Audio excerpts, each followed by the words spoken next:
Zoals al zei, dus we zitten hier in het gemeentehuis van Dongeradeel, het mooie gemeentehuis van Dongeradeel. Inmiddels binnen er aardig wat mensen binnenkwamen, het algemeen mensen van de partijen. Dus als er nog inwoners van Dongeradeel binnen die denken van, ik wil erbij wezen, kunnen ze komen in het gemeentehuis van Dongeradeel. Wij zitten hier tot en met 2 uur met de partijen om te praten over dat wat wichtig is in de politiek in Dongeradeel. Nou, de insteek is een beetje oor, zoals mij de oren te verkeren. Want de oren te verkeren hier ik alle listloekers om je heen staan. Dat we in dat model al een beetje krap met zo'n man om je heen. En daarom hebben we besloten om het in dit geval op te delen. We gaan de partijen even op alfabetische volgorde zetten. En we krijgen er in dit oren 3, in het volgende oer de 2 en in het laatste oer een keer 3. En de 3 partijen die op dit moment bij mij zitten, dat is Algemeen Belang Dongeradeel met Pieter Braaksma. Esther Hanemeijer van het CDA en tot slot artikel 50 en dat is Lammert Dijkstra. Alle 3 welkom. Ik heb zo'n van, ja, we hebben het nou eens eventjes nog gehad. Er is natuurlijk al een prutte zijn. Die hebben het slotdebat al gewoon aan het hoortje.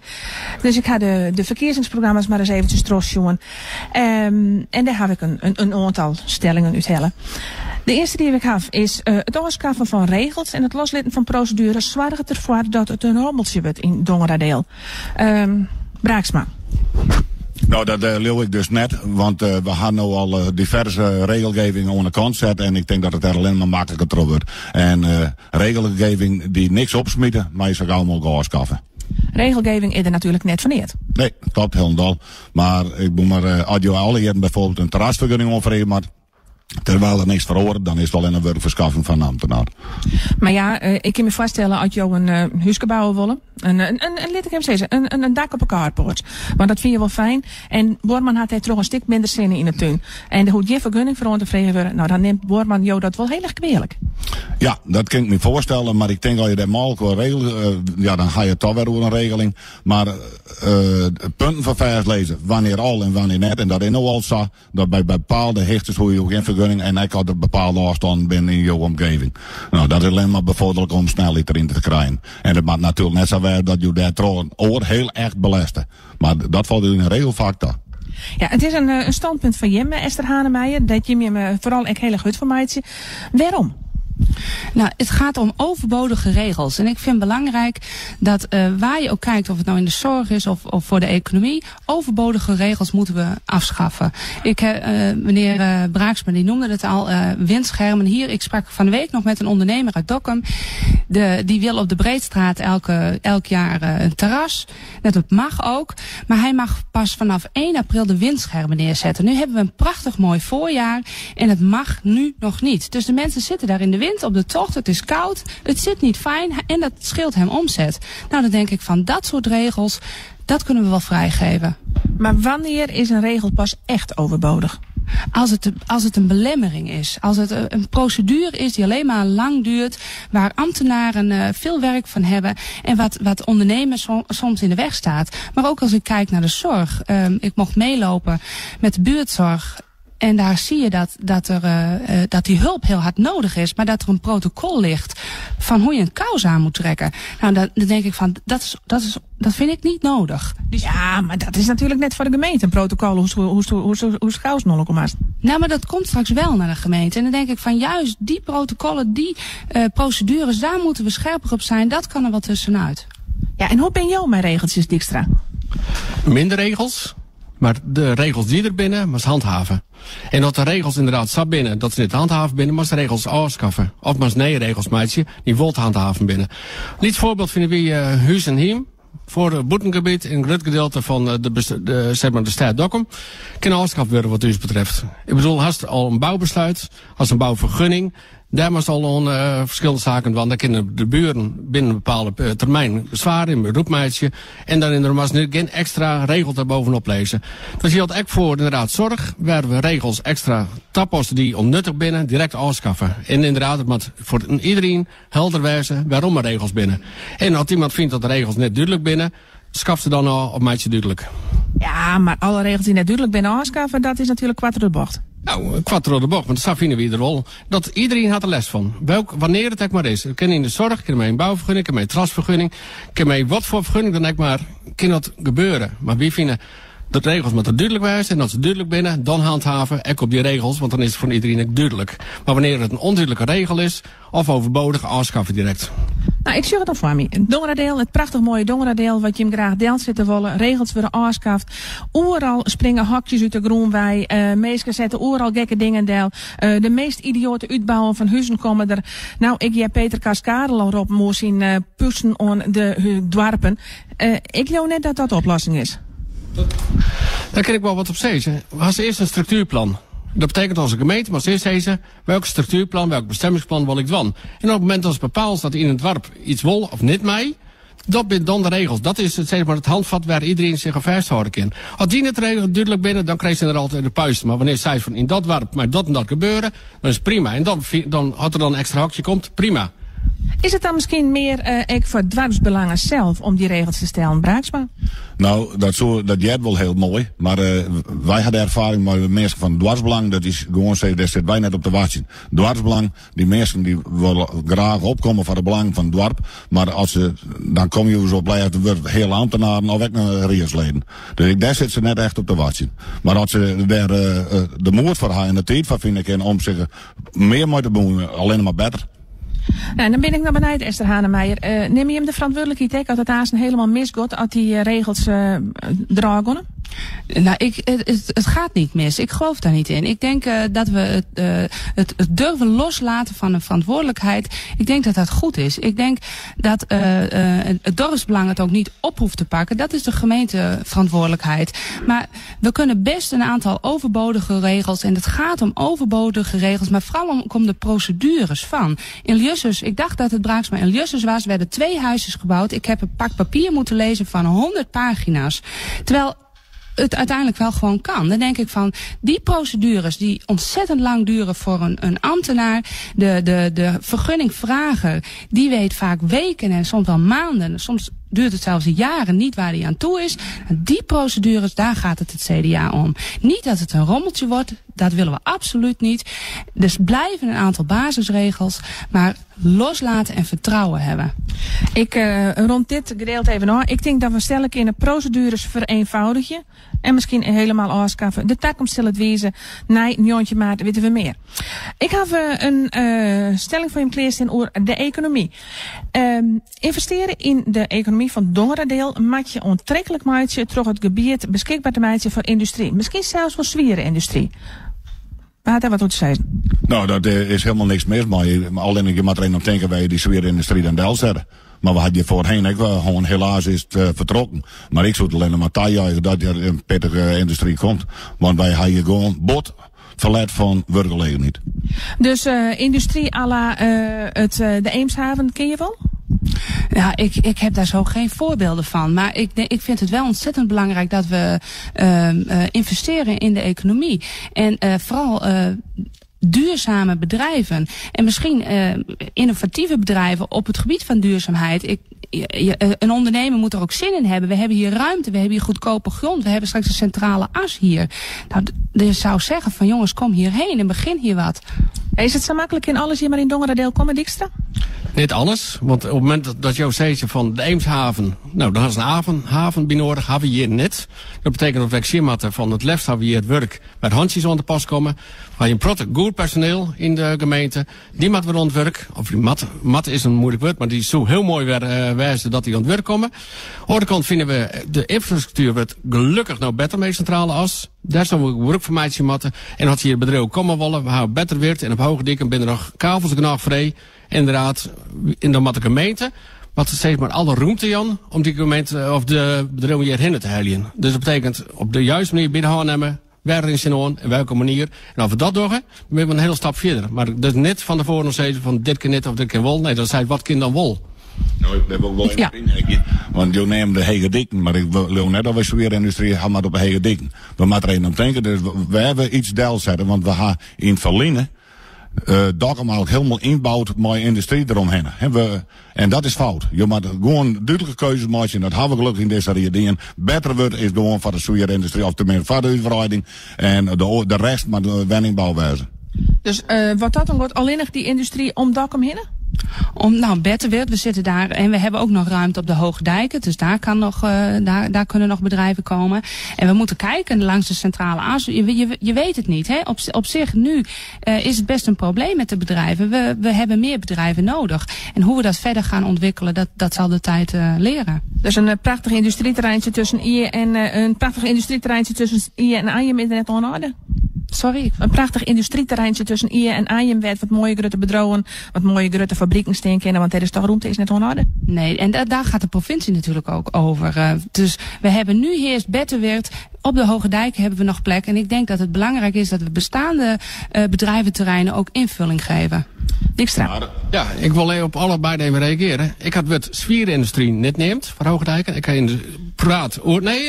Dat is zo. Maar sfeerindustrie, maar inderdaad net op Hoge Dijken. Dan ben we inderdaad helemaal links. Had er inderdaad sfeerindustrie komt, maar ik bedoel, sfeerindustrie had vaak logistiek. Nou, logistiek zetten we hier inderdaad net in de beste hoek van Nederland. Dus gewoon eerlijk, maar het werkt net omheen te draaien. Maar wel inderdaad bij handjes. Dat kan aan de ene kant in de fijnmatige distributie wijzen. Die steeds van voor Noord-Oost-Friesland is dat inderdaad een mooi uitgangspunt. Aan de andere kant is het wel zo. Wat mevrouw Hanemeijer correct zei. Langs de centrale as dat er net is gemeente. Waar het centrale as eindigt in Dokkum. Nou, ik denk dat we daar nog 400 meter en de rest is Dantimodeel. Dus daar wil ik net geen sprake hoor van. Ja, in deze riet dat aan de centrale as in de gemeente Donwerdeel geen kantoren of dat soort dingen komen. Wij willen dat stukje tussen Damboord en Dokkum graag vrij houden. Ja, dat moet landschappelijk inricht blijven. Ja, en het voordeel is, als je het al wat concentreren, dan kun je veel meer budgetten voor het bedrijfsleven. Dan kun je het beter faciliteren. Daarom, wij zijn Wolf en Roenwoy, zodra er geld voor is, zodra de provincies direct in de meter komt, Donwerdeel kan het never nooit alleen betalen. Maar wij gaan er alleen maar akkoord, als er nakoopduct in komt, zodat je het bedrijfsleven echt stiepen kan, dat ze in ieder geval voortkomen kan en vlot weer omkomen kan. Ja, want om het stimuleren van die economie en dat hierheen te krijgen, is natuurlijk wel een stuk geld nodig. Stuk geld die er net is, Esther Hanemeijer. Een zak geld is er ook niet, maar ondernemen moet een ondernemer ook doen. Dus als een ondernemer hier wil beginnen, dan willen wij het mogelijk maken dat dat kan. En daarin investeren, het vergunnen makkelijker maken en ook het vestigingsklimaat aantrekkelijker maken. De rode loper moet uit. Als een bedrijf hier komt, ik praat nu nog met te veel mensen die zeggen wij zijn al vanaf 2010 bezig om een vergunning hier te krijgen. Nou, dan zit ik weer op die procedures, weer op die regels. Jongens, laten we het nou makkelijker maken dat bedrijven hier kunnen en willen beginnen. En betekent dat ook dat de gemeente Dongeradeel meer lobbyen maakt om bedrijven hier te krijgen, Lama Dijkstra? Lobby is altijd goed. En dat is ook inderdaad binnen de provincie van. En inderdaad binnen Nederland van. Om inderdaad te lobbyen naar bedrijven die zeggen van, we zitten heel erg goed in onze provincie. We willen eigenlijk in Friesland net wat. Heerenveen heeft op dit ogenblik gewoon een logistiek en vanwege de infrastructuur een enorme vestigingsplaats.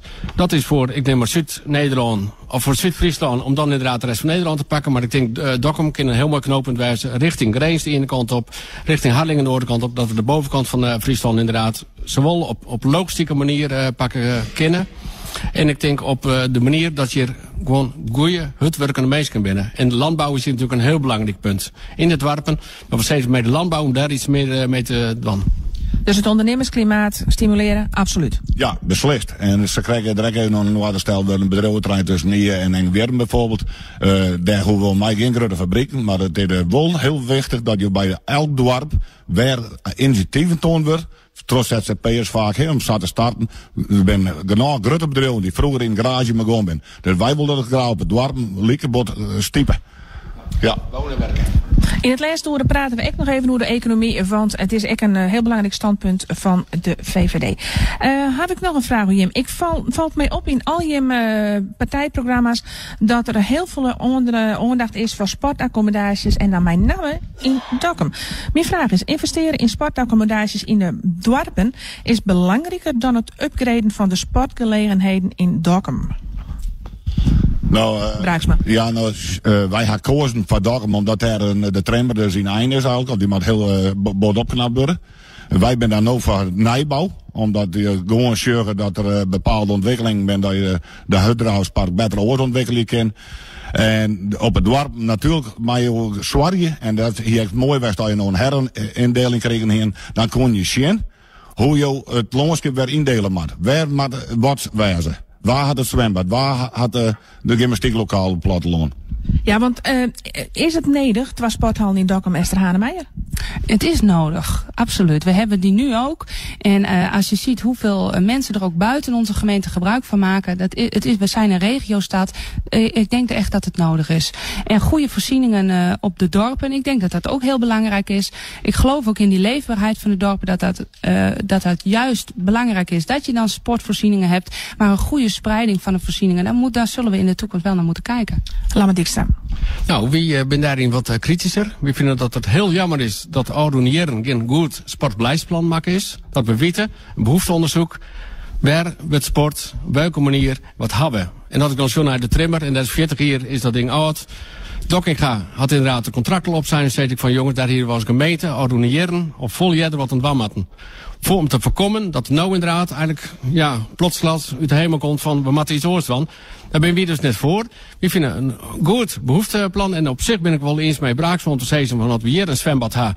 En er is ook behoefte in Kolmelaan. Allebei, ik neem wat een probleem. Waarom zetten we net iets in het middendeel? Dat kan ik zonder herindeling. We hebben dus net voor een herindeling. We zeggen, we kunnen ook op basis van behoeften, op basis van de know-how die we dan hebben, zei van oké jongens, op welke manier kunnen we dan wat doen? En als ik dus zocht naar de dwarpen, is het heel belangrijk om daar de leefbaarheid. Natuurlijk is sport daar een heel belangrijk in. En daar doet het algemeen binnen een hele plat vrijwilligers, mede voetbalverenigingen, mede kidsverenigingen enzovoort, al er ook bezig. Want een vraag stellen. Braaksma.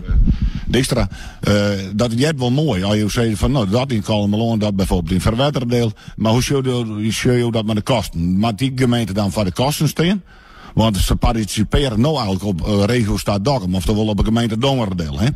De omlezende gemeente maakt je wel gebruik van de faciliteiten. En daar hoef ik geen vergoeding van die aan in jouw visie. Of al? Oké, nee, helder. Nee, dat is. Ik bedoel, wie is zo'n lefste zin? Dus geen herindeling, maar samenwerken werd kin. Dat doen we nou met dansenbedrijven sociale dienst. Dat betekent echt dat wie, de ambtenaren, in dan worden betalen. Dat is echt een verrekenmethode. En dat is ook steeds, dat is met sport van, dat is met industrie van, dat is met een hele paar oordingen van. Op die manier samenwerken. En dan had ze een soort, ik neem wat centraal inkoopbureau, die zei van oké jongens, die gemeente neemt dat al, dat kost het dat. En dan ben je volle beter bezig, een soort gemeenschappelijke regeling zonder een extra laag op te bouwen. En de duurzaamheid, daar heb je ook belangrijk. Als je nou zeggen, een sporthal is 40 jaar en er is echt helemaal niks aan die en er zit er armoedig bij. Ik kan me echt, had ik daar kom bij de trimmer en die VV Dokkum, die combinatie. Ik vind het heel erg jammer dat er net jeder die aandacht om besteed is en leeg maar de aandacht dit ogenblik naar wie kwek is gaan. Dat is een discussie die we hier maar net voeren. Dat laten we nog een keer met waar. Er moet natuurlijk wel dan weer een grote stek voor yield komen. Of gooi je hem aan zijn links als dat zien dan te maar deelt zeggen van het onderhoud van de sporthal, één sporthalbeheerder en de meesten toch het zelf maar. Nee, daar ben wij beslist net van plan. En dat de grauwe stek voor yield, dat zal echt afvallen. Natuurlijk, maar de gemeente je wil om bijdragen. Uw wethouder, de Graaf, die is hier druk mee bezig. Echt om te zien om private partijen erbij te beloeken. En wij wachten dat onderzoek al. En we zullen dat van een semmer een beslissing nemen maar. Gaat dit ook om burgerparticipatie, om meer deelname van de burgers in dit soort zaken, de sport? Ik denk dat dat alleen maar belangrijker wordt. Maar als ik dan bijvoorbeeld al zie wat er gebeurt. Ik mocht vanochtend even bij Bekwiek zijn. 180 vrijwilligers lopen daar. Nou, dan denk ik van, mensen willen best wel heel veel. En die kunnen ook heel veel. Het is net zoals Pieter zegt. Er is een onderzoek, private partijen. We hebben zelf het renovatiebudget voor de trimmer.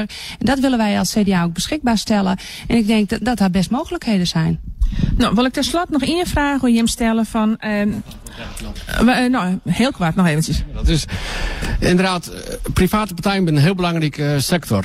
Daar kunnen we mee gooien, doelafspraken. En daar heb ik op aanrekening om te zeggen van wat hij presteert. Hoeveel jeugd of volwassenen ben daar onder het sporten.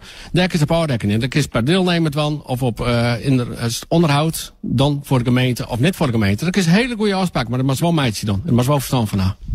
Maar ik denk, een hekje op jouw woensdag krijg ik nou meer gemeenschappelijke regelingen in het leven op. Nou, let ik helder wijzen, daar zitten wij echt net om te springen. Want jouw invloed van de burger en de rier had er totaal niks meer op in te brengen. Meer gemeenschappelijke regelingen. En dan komen we weer om bij ons allereerste punt. We vonden die regeltjes toch al veel loslitten? Ik had er net helemaal regels. We hebben heel duidelijk. Maak eens een regeling. Zij op dat ogenblik een behoefte is er vanuit Kalmelaan echt voor een zwembad. De behoefte is er vanuit Dantemeel of vanuit Dongeradeel. Dat zijn die behoeftelijst bij elkaar. Ik was met de koppen bij elkaar zitten. Waar willen we iets en waar willen we niets? En als dat zei van hadden we iets willen, dan maken ze daar een regeling voor. En dat hoeft geen regel te wijzen waar men zich gewoon horen. Nee, men moet zich dan horen onder financiële afspraken niet te maken. Het is los van de regels van bouwen en wat dan ook, maar die ben ik gewoon landelijke verstijging. Esther, want ik had daar al heel weinig jet. Nou, ik denk dat de herindeling gewoon cruciaal is. Daar moeten we naartoe. Moet ook zo snel mogelijk. Dan kunnen we met z'n allen hier in Noordoost-Friesland een goede en sterke regio bouwen. Ja, want dat is toch wel heel belangrijk, hè, voor het CDA. Het is echt heel belangrijk. Zo snel mogelijk. We hadden het al gewild, maar goed, de stip is nog niet helemaal op de horizon. Maar wij hebben er wel vertrouwen in dat dat komt, ja. Want dat is de manier om je heel te besparen in herindelen? Nou, het is een mogelijkheid, maar ik denk dat je dus realistisch bent. Maar en gewoon Sjen en echt maar de verzinning waar we het dan krijgen worden gewoon maar echt naar de decentralisatie wat er op ons aankomt. Je moet wel realist zijn. En ik wie in dat tijd, dan praten we 26 geleden, had ik zelf maar op een barricade staan om te voorkomen dat Oost-West-Dongeradeel bij Dokkum kwam. Nou, let ik het wel wijzen, doen we Pieter Braaks mijn fout. Ik ben blij dat we nou Bouwkel zijn, want dat had nou nooit in les van gewoon dat we Bouwkel kwamen. Het is alleen maar beter worden. En daar gaan wij voor. Wij gaan als algemeen belang Dongeradeel, maar de rest van de rit van de kwaliteit. Nou, en zolang het er nog net herindeeld is, gooi je hem dan gewoon voor een enorm sterk Dongeradeel dat zich steende houdt in het hele herindelingsgeweld? Ja, wij staan voor een sterk Dongeradeel. We zullen ons uiterste best doen. Dat hebben we gedaan de afgelopen 4 jaar. En daar staan we ook voor. Vanuit onze christelijke identiteit meedenken en meebouwen aan een sterk Dongeradeel. En daar is herindeling is een stip op de horizon, maar wel superbelangrijk. Superbelangrijk. Ja, ik weet van jou, Dijkstra, absoluut net. Nee, nou, absoluut niet. Wie ben net degene die dat zezen? Wie willen nu herindeling, een referendum? Had echt de inwoners zezen van, wie willen inderdaad herindelen? Mee alle voor- en tegens, want het zijn hele protte kosten met frictiekosten enzovoort van ambtenaren. Wat de gemeente nog volle meer kosten dan dat het oplevert. Op het moment dat we nou... Dus wie wil iedere spraak van de burgers? En dat die steeds maar ja, nou dan ben we hier voor, want dan is het meest democratische wat er dan gebeurt. Had er burgers nee zezen, ben we het chin. We hadden zien dat er iets draagvlak ergens voor is, dan rent het wel goed. Maar dat het dat net is, moeten we het net dwan. Dijkstra, de heer Dijkstra schijnt nog net zijn grote achterbaan achter zich zitten en hij komt ook nog net echt tussen de mensen. Want als je van de referendum zo wordt heel dit van bent, dan doe je dus zelf geen verantwoordelijkheid te nemen. Daar gaat het wel om. Wij menen dat we op alle dwarsbelangen komen. Elke dag staan we tussen de mensen om te luisteren waar we van zijn. En we gaan een grote skaatfractie. We gaan een grote partij achter ons. En dan gaan wij wel het moed om voor ons mensen in te staan om daar een stem voor u te brengen. Ja, want in feite ben je een beetje roepen in de woestijn, Dijkstra. Want van de 8 partijen ben jou de enige die zei net herindelen. En dat liep het mij toch echt roepen in de woestijn. Nou, ik zoek ook naar Dantemedeel, waar meerdere zezen van, de moeten we dan. Kalmelaan is een partij die het net lever nooit docht, en verder deel wil het net. Dus waarom... Ja, Kalmelaan wil herindelen. Kalmelaan wil herindelen, dat weet je ook. Johan... Hij jou dat wel goed volgen dan. Kalmelaan had in 2013 al zijn dat ze herindelen willen. Weet ik. Kalmelaan, maar nogmaals, dat is een meerderheid van de raad. En de benekpartijen die zeiden van, lever niet. Op het moment dat dat oordeel meedogen. Wie willen best samenwerken. Echt heel breed samenwerken. En als jou zei ze van, wie ben een roepen in de woestijn. Let wie roepen wijze. Maar wie ben, denk ik dat we ook best een shock in de meeste democratie dan haar. En los van achterban enzovoort. Want wie luisteren heel goed naar de mensen. Ja, de regelingen. Ja. We komen steeds weer op die prachtige regeltjes terug. Ik geloof dat je wil nog 3 kwartier met deze 3 meisjes zitten heen. En ik maak azen de oren ik nog aan. Ik wil je hem heel erg bedanken. Ik wens je hem jongetje maar het heel erg volle succes. En we zullen zien waar het balletje hinderdalet. Want dat is het allerbelangrijkste. Ik zie je hem waarschuwen weer aan het einde van de verkiezingen.